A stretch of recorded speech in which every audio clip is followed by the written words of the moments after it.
Hey, welcome everybody. Hey, this is Caspian, your host on this very fine evening.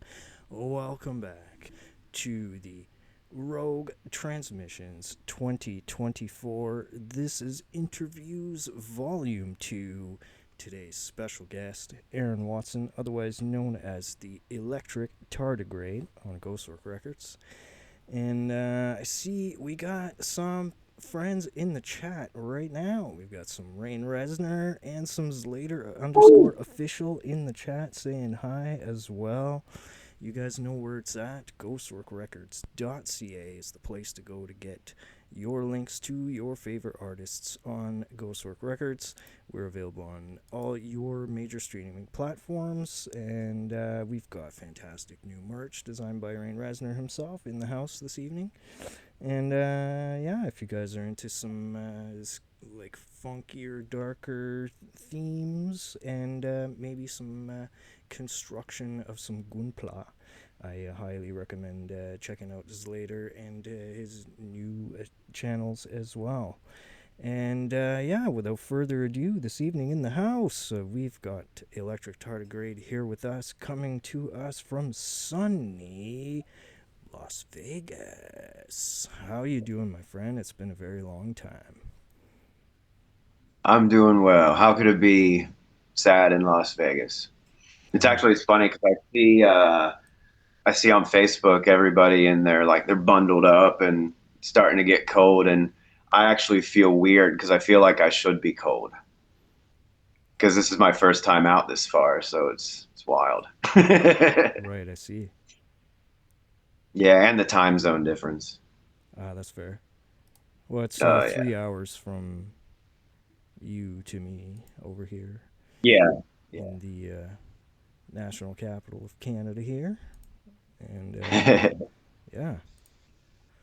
Yeah, so I appreciate you very much for accepting to do this interview on such super short notice. And Oh, no, no. we're gonna make the most out of it. And I've got a couple of questions that I want to field by you, and I've picked some tracks here, and you've picked some tracks here, and let's see if we can make a show out of it. What? When did you start in the music business industry, business music, music out of business, music in the business? What got you into it? Well, I mean, like for the very start, it would be hearing Longview by Green Day on MTV when I was 12 or 11. Um, don't know why I really wanted to play bass. And I never even heard of a bass before that, but I knew I wanted to play that. I mean, I guess it really starts there because I started playing in bands and playing shows and stuff like that. And um, but as far as this, what I'm doing, I think around 3 years, like 4 years almost, 4 years ago. And it was, I'm one of the pandemic producers. Got bored and started messing with it. And it I sort of see. snowballed from there. I see. Very nice. Um, and Green Day, like, dude, man, Green Day, and especially the Dookie album. That's Oh, the yeah. first CD I ever bought, way back, probably Same. 1995, around 1995, buying my first CD at a Zeller's, and Yeah. man, it was like $20 in Canadian Copex money, but still, back in the day, $20 is that's a lot of Yeah. money. And man, I still have that CD because, as one would, and it still slaps. And Oh, I yeah. think it was innovative that they had the secret track at the end, FOD. Yeah. That was And fun to discover honestly, back the before it was breakdown on not that as track, easy. that track Yeah. slaps harder than all of the other tracks on the whole album, and Yeah. like you wouldn't It's a know unless you hung funny on thing. after the last song, and that's kind of Yeah. cool. Like that what do you call it? A nostalgic kind of trigger of Yeah. what once was back in the day. Trent Reznor sort of did it with Broken. There was like 99 tracks, and most of them, except for the first six, it was first six, then blank until tracks 98 and 99. Wow. I didn't know that for years. Wow. Yeah, yeah, but it was Green Day, and I guess I'm not allowed to like them anymore. They insulted Las Vegas a couple weeks ago, and they've been kicked off the radio here. So there's a little fun fact since I'm in Las Vegas. Yeah, that's awesome.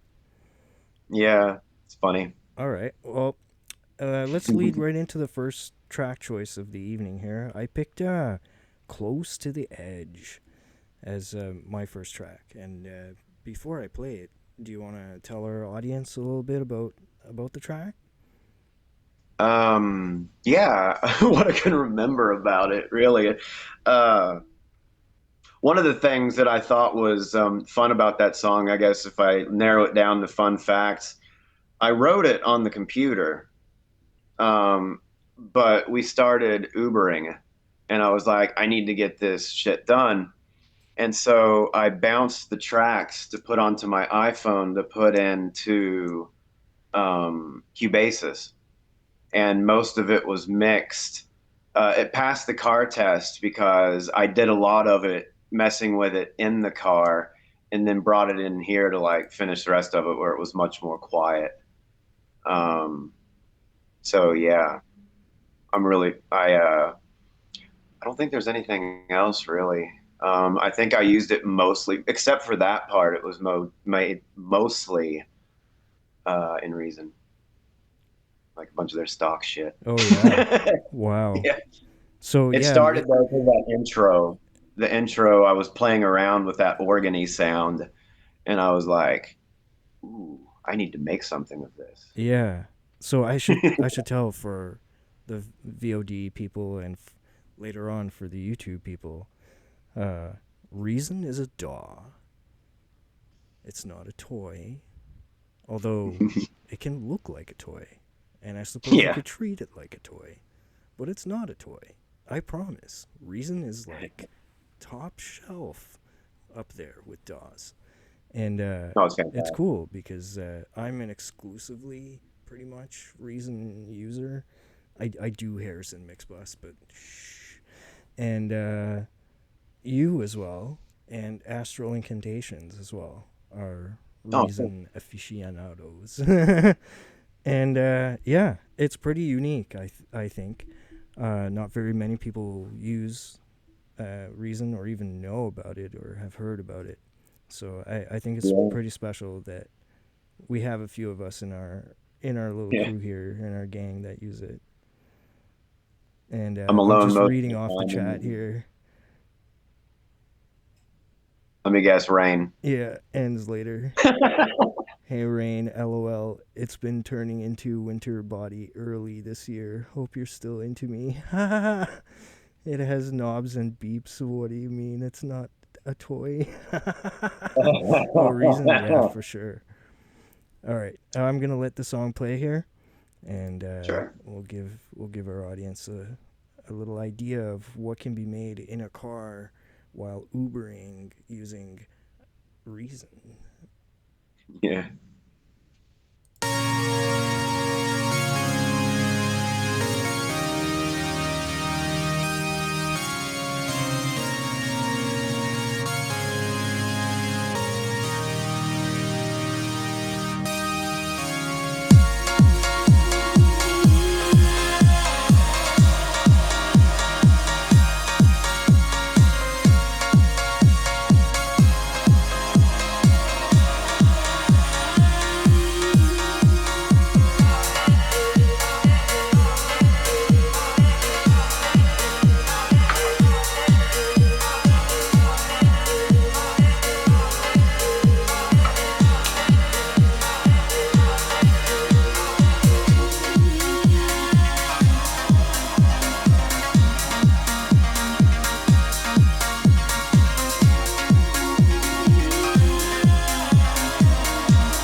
only yeah, way to do it it. slaps. It's a great track. Thank you. Named so because I was close to the edge. Yes, absolutely. In more ways than one. Yeah. Uh, let's see here. We got Rain asking if Herschel is doing okay, He and is fantastic. He is on the bed snoozing. I can hear him breathing. oh, there you go. The essentials. Yeah. Oops, I did not mean to hit play on that immediately, but yeah, cool. At least we know it's self updates for the next track. Cool. We're doing this like literally on the fly with almost no notice and no preparation, as is tradition Seat of the at pants Ghostwork Records. At on least my over life. here at Rogue Transmission Studios. We live a little bit on the edge over here as well. Um, let's see. What can you tell us about your creative process? What is it that makes the Electric Tardigrade sound? Um, reason. No. Um, really though, that's a big part of it. I joke, but I realize whenever I am not using reason, because a lot of the times I'll use reason outside of the DAW environment, and I'll use it in like Bitwig. That's the other one that I really use for more like live possibilities.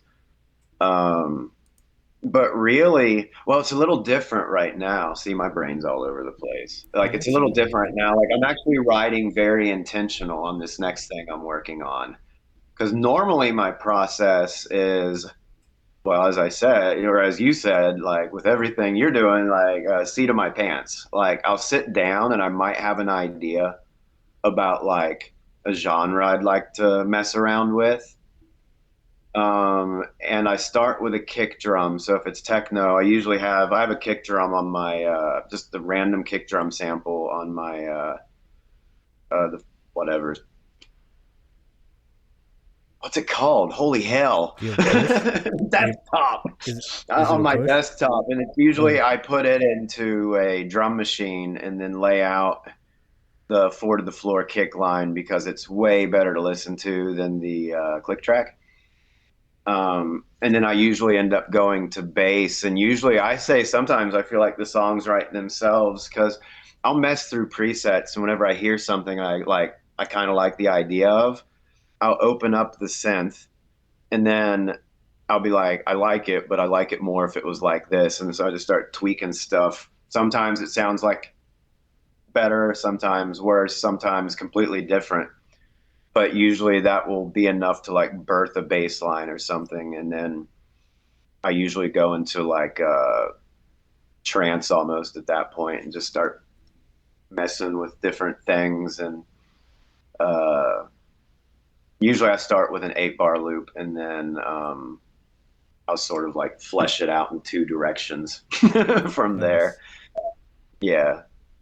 But yeah, I'm trying to be more intentional now, like with sound design and especially with the arrangement of everything because I'm thinking like because every song's basically an experiment and I have a blast doing it. And that's why I do it. And that's why I do it so much. And that's why I'm spitting out stuff all the time because I don't feel much pressure because I'm not sitting there being like, I got to make this hit song. I'm making something and I'm publishing the experiment. And hopefully when people start at the beginning and work up, there's some level of improvement most of the time.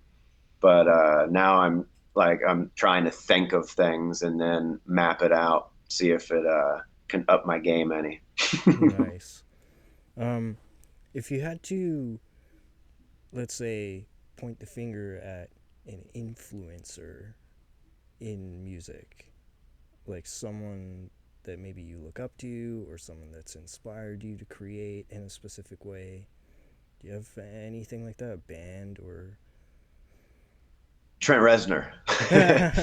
um, well, it's funny because it was Hi. Because it was sorry. No, you're fine.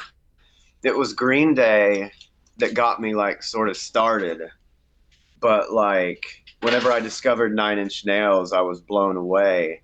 But then I discovered I didn't know anything about keyboards or synths. I discovered he made most of it with those, and then he was doing it by himself, and that like stayed with me Yeah, it's pretty for a amazing. long time. And then even though I don't make like industrial or anything like that, the he set that those ideas in motion that they would even be possibilities, and he's like up there on my list. That's awesome. Um, this next track here that we've got on cue is Aftermath, and this is one you chose. Do you want to tell us about this song? Yeah, really, actually, I'm proud of this one probably the most because anyone that like follows my you or Facebook and stuff like that, I was battling alcoholism real bad there for a while, and I sort of lost control, and so I finally came off of it and went through withdrawal and just a nightmare. And this song, like I was always afraid that once I sobered up, I wouldn't be able to make anything. Like I just thought like that, I guess for some reason my brain thought that was the key to success.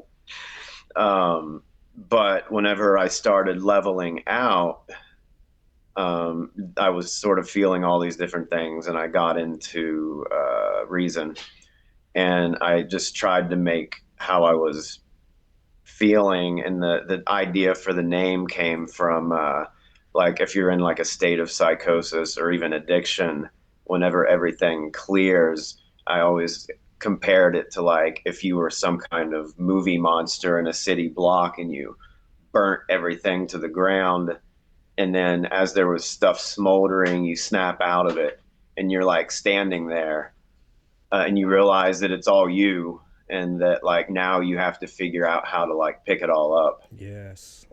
That's what the cover shows that too. But I was Yes. proud of it because I think it turned out really well, and I did it completely sober. Yes. And man, congratulations for staying with it, staying the course, and staying with us as well. Life is extremely difficult, and music is an excellent gateway to two things: freedom and levels of insanity. Yeah, right. And yeah, For real. sometimes it combines together and you get some really great works. And Aftermath is one of those tracks that I really enjoy as well. So I've got it queued up here. I'm going to hit play, and let's let our listeners have a listen. Yeah.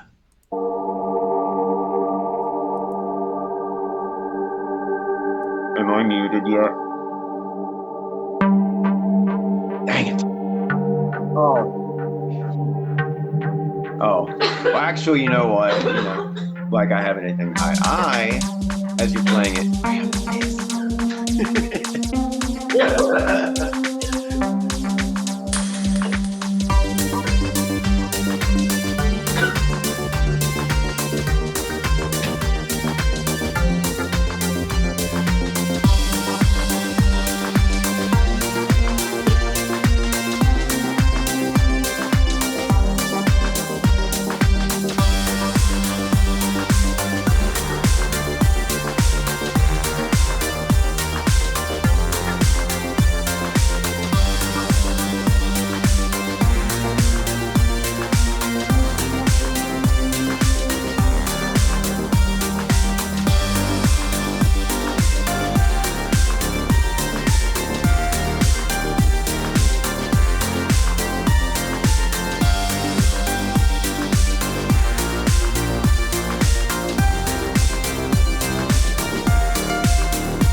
Everybody out there in the VODs and in the YouTube later when it gets reposted, links to your favorite artists' band camps on ghostworkrecords.ca. You can find links to Bandcamps, Spotify's, Apple Music's, SoundClouds, wherever. It is very important that you show some support to artists that bring you great tracks like Aftermath by Electric Tardigrade, whom we have in the studio today with us. Yeah, man, what a great track. I really enjoy that one. Thank you. How would you say that music, as a whole in general, in your life, how'd you get into the style, basically? And I think you already kind of touched on it a little bit with the Trent Reznor thing, but like, how do you go from I play bass to synths with knobs and boutons? Caspian louder. I hear you, but like, short of swallowing the goddamn mic, I don't know how to be any louder. My apologies. Who said that? Who said no? It's funny because techno, I don't know really. Well, I can't like pinpoint. Like there was a love for electronic music even back when I was in high school. But it was a lot more limited. Like, I mean, I count Nine Inch Nails, but a lot of people for some reason don't, even though it's totally electronic music. Um, Not electronic dance, mind you, but and then Fatboy Slim, who I just saw a flyer for here in town. He's going to be at a Halloween party thing here. Fatboy Slim, The Prodigy. I love shit like that. But like, I guess I never thought. I knew nothing about DJing. I knew nothing about that world. And so I was like in the bass player for a lot of rock and metal bands. And for a small stint, well, actually, I guess it was like 3 years, I was in a Christian rock band. But during the pandemic, we were going to, one of my friends, he asked me if I wanted to like record some music or whatever. And I was really rusty at bass. So I picked up the bass again and did that Scott's bass lessons to try to get unrusty. And then we were all going to record our parts. I even got a friggin' interface for it, everything I would need. I got Reaper at the time. Nice. Reaper's a Yeah, classic. you'll love It's Reaper. underrated, but it works really Reaper. well. Oh, it's fantastic. It's a little scary at first, but it's fantastic. But everybody basically backed out. And what's really funny is my godmother, like my birthday was coming up. So actually, I'm getting ready to celebrate working on I guess year 4. Because, yeah, I said 4, but I'm working on year 4 because I got a Yamaha keyboard around my birthday from my godmother. She just was like, I'm going to buy this for him. And when everybody backed out, I was real sad about it. But then I had this big honking Yamaha sitting in the corner. And I had the printer cable, and I was like, So I went to Google and figured out how to connect it and then looked for some free synths. And then I just remember hammering the keys and seeing the lines, the MIDI lines get drawn. And I was like, and then it was over from there. Beautiful. I mean, obsessed since. That's beautiful. I know. And Slater agrees here. He says Reaper is great. No bulk. And Oh yeah, hopefully this louder mic is louder. I don't know. sounds louder on my own. All right. Um, Live shows. Have you been? What were your experiences like? What, let's say, would be your craziest experience, either performing at a show or that you've observed while being at a show? Well, actually, this is fun. Okay, so I mentioned I was in a Christian rock band in college. So it was around 2002, 2005, somewhere around there. The guy that was leading the band, he signed us up for this battle of the bands, but it was like a Christian battle of the bands. Okay, so there was 8 shows, 8 bands throughout Ohio, and we played our show. And we were kind of more on the like metal side of things, but we won um, our series, and then they chose semifinalists, and the semifinalists actually played on the main stage of the Rock and Roll Hall of Fame. So set up for that. So I'm at the Rock and Roll Hall of Fame. There's tons of people around. You know, it's shaped like a pyramid, so they're all over. Because the I think it was the Diocese of Cleveland, the Catholic Church, was the ones that were shelling out the money for the space and everything for it. Okay. But I was sick as a dog, scared to death. It was the most people I've played in front of before. Um, and I'm playing my bass. Now, keep in mind, anybody that has played with me in the past knows that for some reason I was too proud to get strap locks. Uh oh.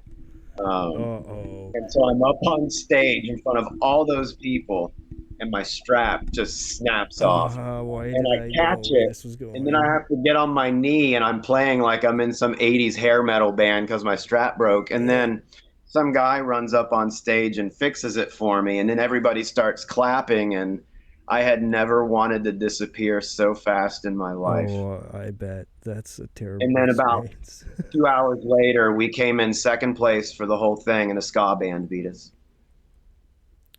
Okay. I know. With trumpets and Yeah, trombones? yeah, trumpet, saxophone, horn, the whole shebang. That was Oh, good, but I was just mad that it was a ska band that beat us. yeah, that's terrible. You shouldn't. I love ska, People by the shouldn't way. let that happen. But yes, no shade on ska. Um, Now let's say, like, as a performing artist, like, everybody knows the saying, don't be a starving artist now. But here we are.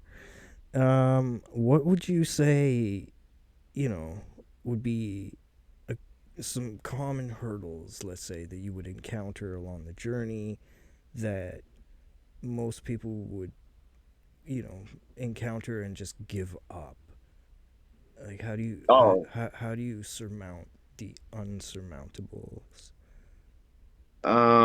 really, I think the biggest obstacle I've come against, um, probably for any endeavor, would be the naysayers. You know, there's a lot of people, including sometimes ourselves, that um, everyone might think it's dumb what you're doing, or it's like silly to waste time doing it. I don't know how many people I've met over the years or even grew up with that loved playing instruments and playing in bands and stuff like that. But basically, they were, conditioned to like feel bad for wanting to do it. So they usually stop. And even in the more recent like music production and playing around with electronic folk, it's just watched so many people drop off because of discouragement. Because it's like, well, for me, I know there are some people in my real life that are very supportive, but most of it comes from like all over the damn place. And I Right. guess I always joke it's like that what Jesus said, no prophet is honored in his home country or Yeah. whatever. Yeah. They Yeah. know me so they can't like what I'm making because it's tied too close to me. Well, yeah. I mean, it makes a lot of sense as well. But one thing I said I was gonna, I jokingly said it, but one thing I'll say, another I've noticed for a lot of people, what stops them from even investigating any kind of musical endeavor is they're afraid of the barrier to entry idea. But that's sort of what I like about electronic music also, is that the barrier to entry is pretty dinky now. Yeah. Some people think that's a bad thing, but I think it's a good thing.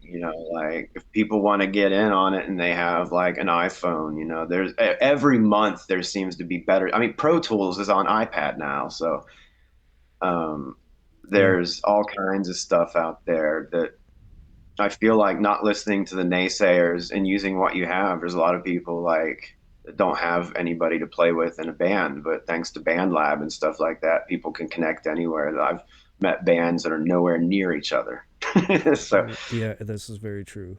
The age of yeah, the internet and technology and the accessibility that's brought about by the technology definitely has changed the game. yeah, And I would even go so far as to say, not exclusively within the electronic music kind of category. I think this has affected and freed up a lot of people's, I guess, a way for them to at least open the door towards their creative avenues, be it yeah, any kind of art, really. You can, if you've got a webcam and a computer and internet, or even, a phone with internet, there you go. Live stream cooking show. Here we go. Let's do it. We're doing it live. yeah. Screw it. We're doing it live.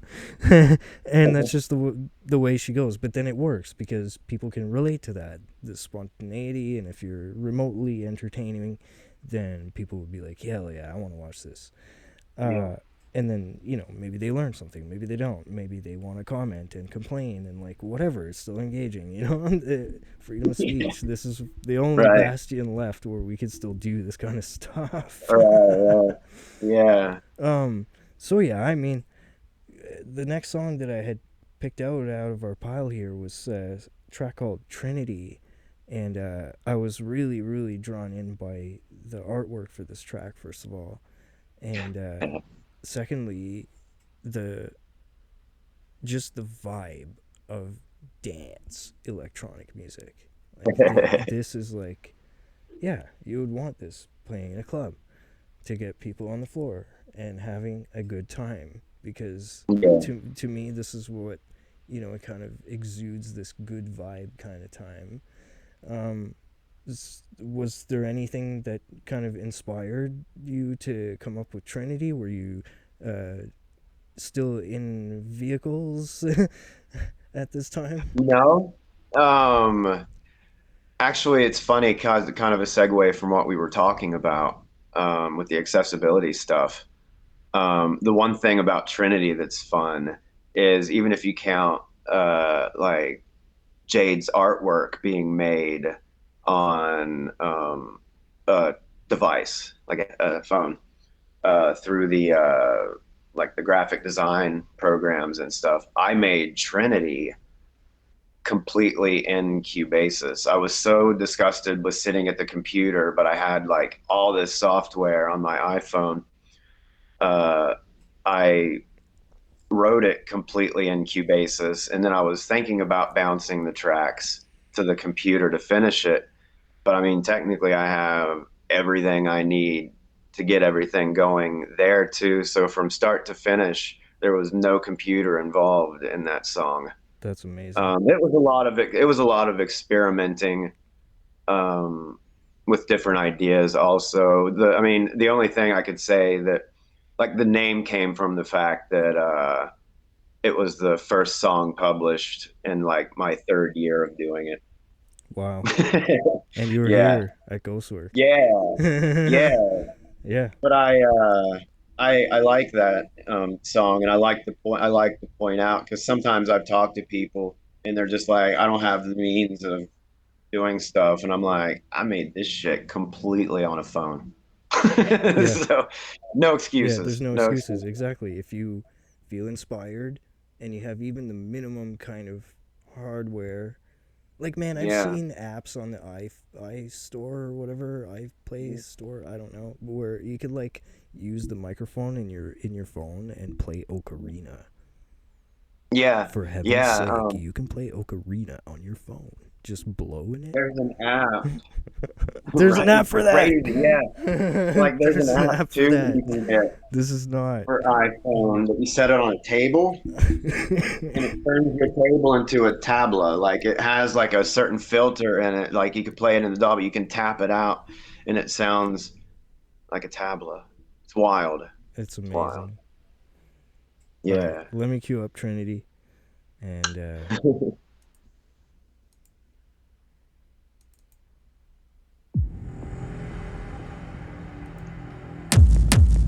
we go.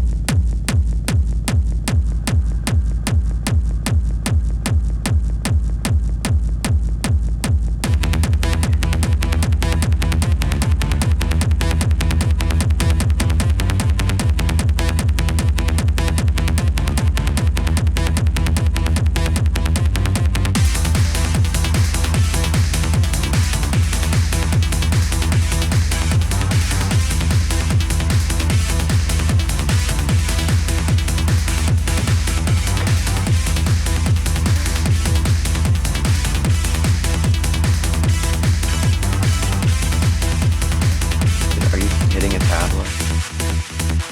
What's that? It sounds like you're hitting some kind of drum.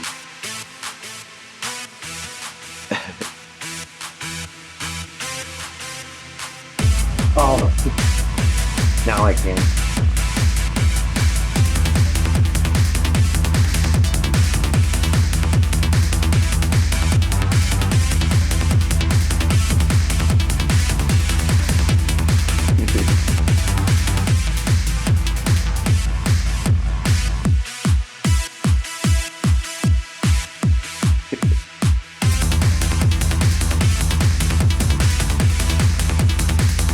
Good way to listen to it.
Left.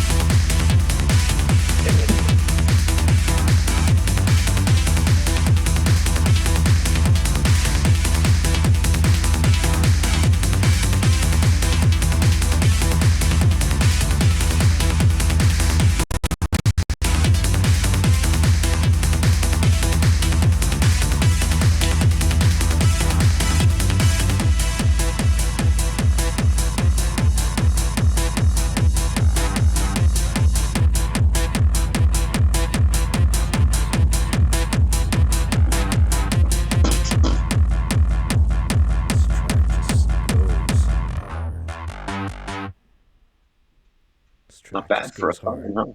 huh? Yeah, exactly. Not bad for a phone, huh? Later says, is there an app where I can get.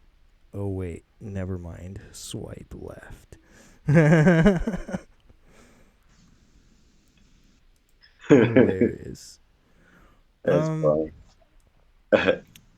Collabs, man. Do you ever do them?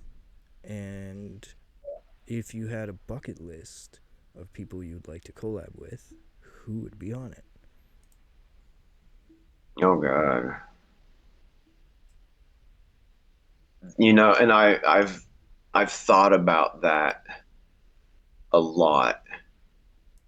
And I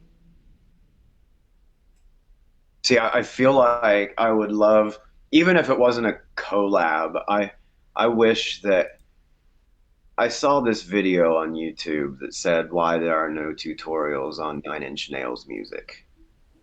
And that is so disappointing. I would love to be in a room with that guy and mess with stuff with him to see how he, because I mean, like within like zero point 0.2 seconds of a Nine Inch Nails song, I can hear one of his Moog bloops and I know it's his. and, Mm, um, but I feel like that's like way, I mean, that's like, that would be super bucket listy and unlikely. yeah, but still Um, valid. oh yeah, yeah. There weren't limits Um, imposed on the question here. Let's be real. yeah, yeah. Anybody. It's It more can be like, anybody. um, maybe Rain Resner. Oh yeah, that would be dope. Is he I still wonder, I goofing wonder around what. in the chat? I don't know. That's why I was gonna say if Rain he. Resner in the chat, or did he The go? good Did he go news hell is, well, dive? actually, I do wanna work on. So I had an idea because the style that Rain makes is like very closely related to the darker techno stuff that I make. So I thought it would be interesting. I mean, I know we have like a remix, but I thought it would be interesting someday to hear that, Rain. Someday soon we should Make a see what both collab. of our styles completely sound like together. Have some urban fusion.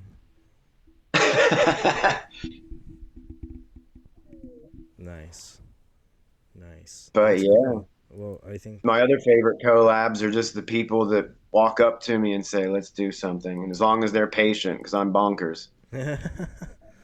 I think that's an unfair assessment. um, Goals musically, Electric Tardigrade, long term. What are you thinking? Oh, Rain um, responded. Rain says, "I'm ready when you are." well, if I can get this program to open up, still fighting it. Wait, what'd you say again? The question or what Rain said? Yeah, the question. Oh, shit.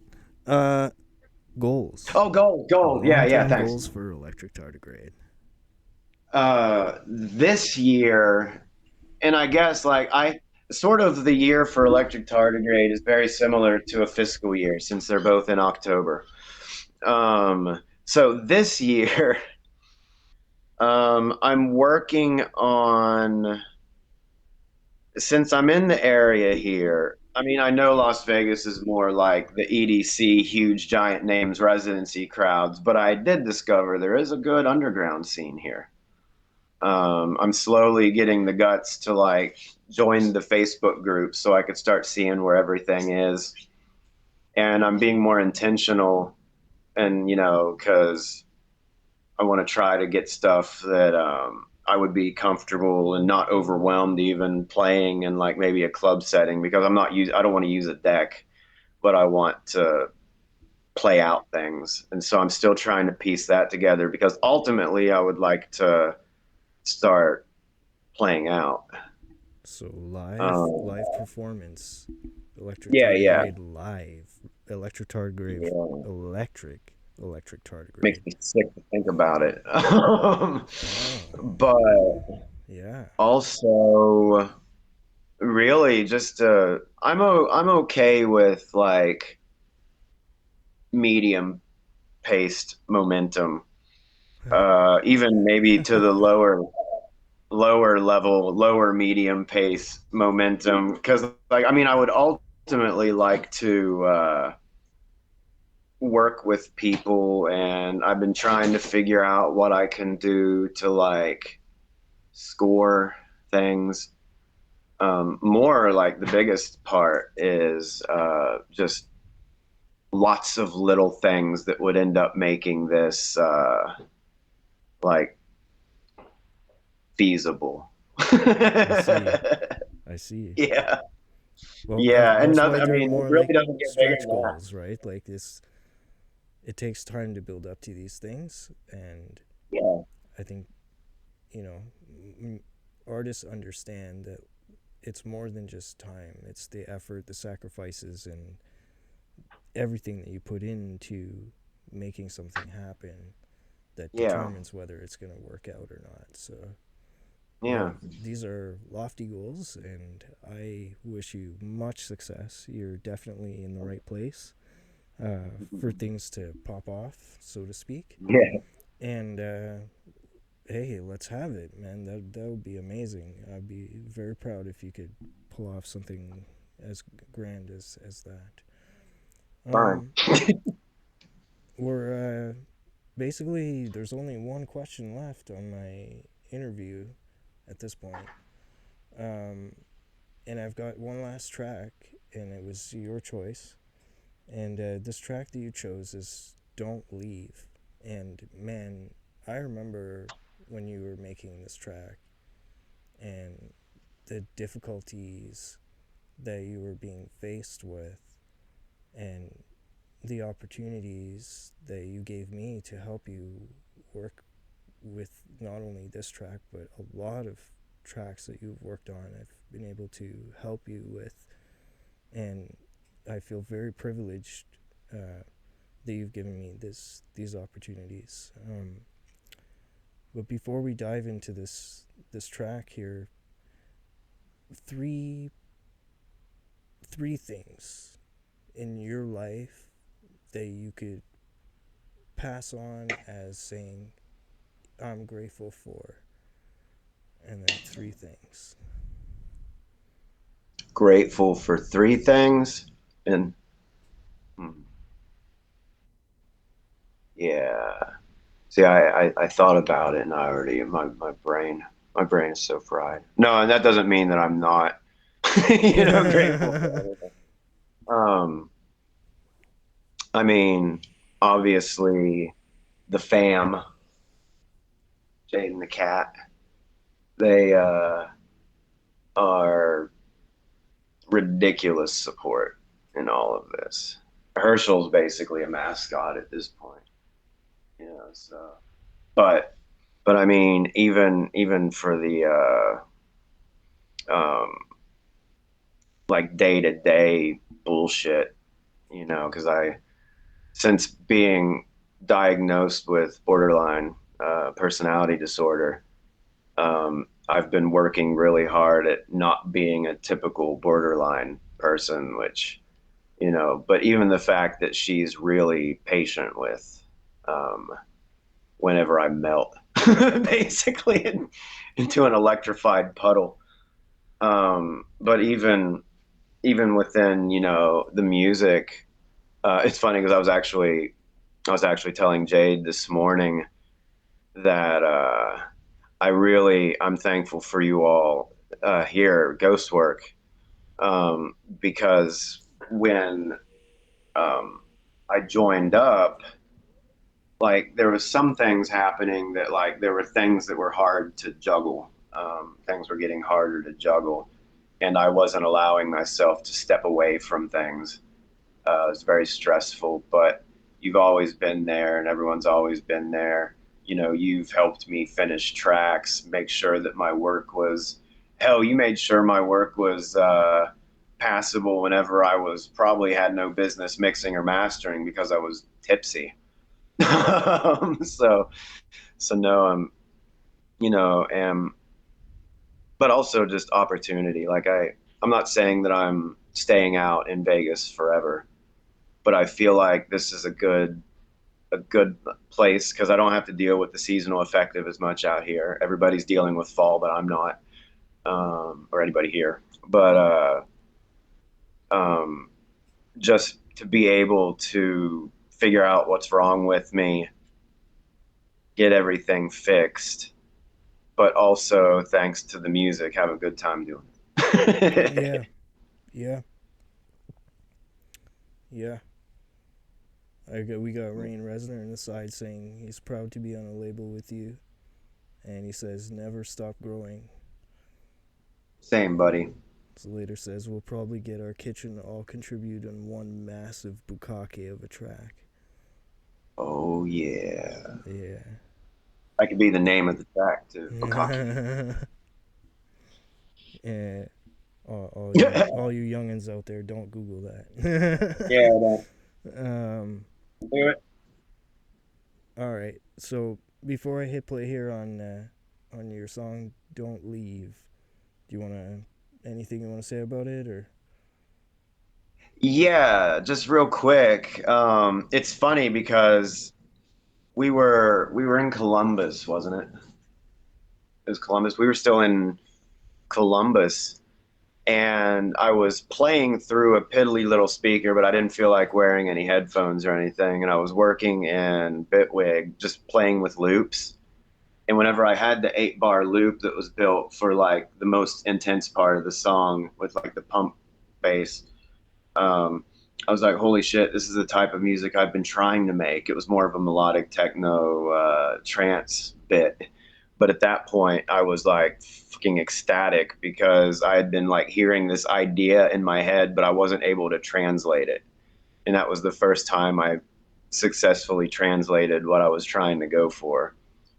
And I mean, it was made in a difficult time, but yeah, you really came through.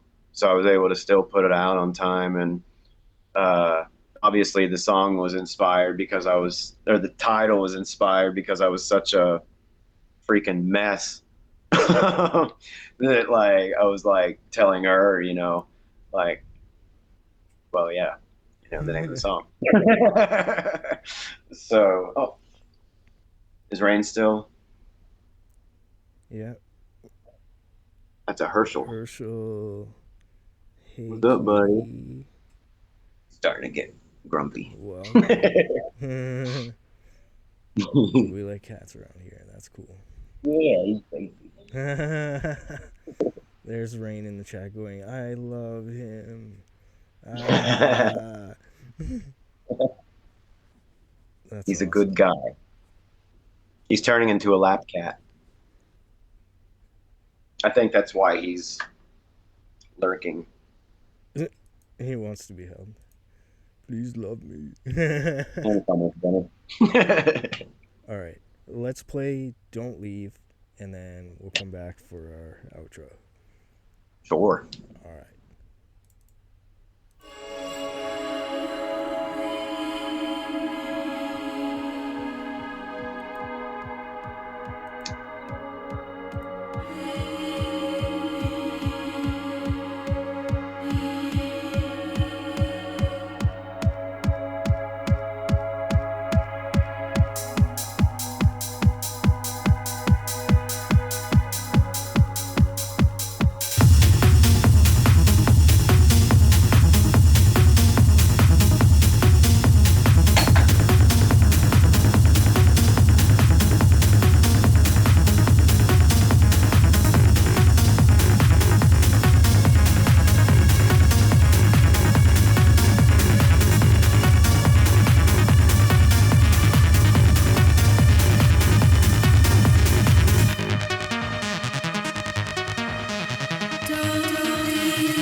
Submissions 2024, Volume 2, Artist Interviews. Thank you very much for coming. Thank you for answering our questions and choosing songs with me and chatting with us and chatting with chat. No problem. I've been Caspian, your host. And folks, please, ghostworkrecords.ca is the place to go to get links to direct. You just see it. ghostworkrecords.ca, you press artists, boom. If you come on Facebook and you hit the shop now button, you'll see some fine designs made by our very own, right down there in the chat over there. I see him, Rain Resner. Makes some sick, really nice swag. And Bandcamp. We love Bandcamp because that money goes to us. No middleman, except for Bandcamp. But whatever. They've got costs too. And they're fair about stuff. So, yeah. That's about all I got to say about those things. Shill. And, yeah. I will find one of your tracks from this year. Let's see. Let's just pick a random one from the playlist. Let's play Body. You want to play Body? Yeah. All right. Let's play Also Body as the closing track. And thank you, everybody, for tuning in. This has been a live production of Caspian Entertainment, brought to you by Ghostwork Records and Electric Tardigrade in the house with Volume 2 for the VOD and the YouTube later. ghostworkrecords.ca. Thanks very kindly, everybody. Have yourselves a swell evening. Peace out, everybody. Cheers.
Dance.